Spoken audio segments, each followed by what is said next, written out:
Usually, one's early 20s are the most eventful of one's life. It is when you worry about graduating and finding your job path. For Ginz Ooi, he already knew what he wanted to do, having embarked on his entrepreneurial journey at the age of 21. Ginz, together with some other like-minded people, sold their first venture for about 50,000 ringgit. The ink was barely dry before he went on to start his second business, an e-commerce platform called GBI Zone with his best friend. Then, it all came crashing down. Well, for a kid is about 24 years old, it's pretty tough to deal with a debt that is 1 million while I don't even have 20 ringgit in the pocket at that time. So I think it's quite impossible to pay all the debts. But back then, I don't have any other options. The debt wasn't because the company was badly managed by the two young men. On the contrary, the company was doing great. In just 6 months, GBI Zone had managed to recruit thousands to its platform, which enables users to own an online store to market their products. Monthly fees were collected from those who sign up, while sales transaction fees range between 10% and 20%. GBI Zone's revenue managed to reach 1 million ringgit. So, what went wrong? The reason we failed is because one of the director, which is my business partner, he went on gambling and he just took away the cash flows and then make the company to fall into a big debts, owning some loan sharks and the vendors' monies. It was one of the darkest moments in his life. His partner had borrowed about 500,000 ringgit under the company's name before he went MIA, and Ginz was the last to learn about it. I wasn't angry, I wasn't disappointed, but I was quite upset because he is a best friend of mine. We came from the same hometown, from Upstart together. We were in the same school. So something happened like this to him. I wasn't happy. I was worried. It fell on Ginz's shoulders to clear the debt. And this college dropout knew that the only thing he could do was keep doing what he does best, designing websites and programming. He met clients during the day and continued to work at night. As most of his income went to paying off the debt, Ginz often had to survive on white bread and Maggi goreng. But giving up was never an option.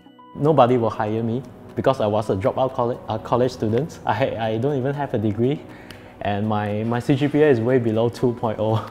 So no way people will hire me except some labor work. Ginz took about 2 years to nurse the company back to health. To celebrate its clean slate, Ginz rebranded GBI Zone as Webclo. This digital marketing and advertising agency now pulls in 5 million ringgit in revenue a year. Its clients include household names like Shiseido, Secret Recipe, Honda and Maybank. These days, Ginz is no longer worried about debts. Rather, his bigger concern is convincing companies about the advantages of going digital. We're able to prove that the cost effectiveness of the digital is really tremendous as compared to the offline. Like you do it in billboard, TV, and the result is not even like 10% of digital. Yeah, and we all know that the biggest consumer group right now is actually the Gen Y and Z, right? So, and these two groups, they are the pioneer in the smartphone user. They are the first batch of all the technology users, and digital is the only way to approach them. But when it works, Ginz says that it's very satisfying. For Secret Recipe is pretty awesome project. Yeah, so a few years ago when we started the social media with them, they don't really believe in digital. They're pretty established and they don't think that digital can really help them. So we proved to them that social media and the digital can actually bring back the hype of Secret Recipe in generation Y and Z. So we did something in the content and the strategy on social media, and it just went viral. Webclo is looking to raise $10 million in the second half of 2019 and to expand its 30-strong team to 50 by year-end. But ever the entrepreneur, Ginz saw business potential in digital analytics after starting a research project called Project W 3 years back.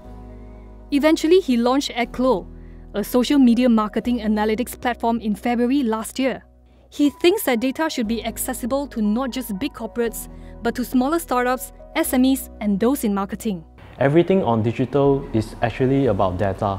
So how you can utilize the data from the social media, from your websites, from the search engine, will help you to understand your consumer better and your competition better.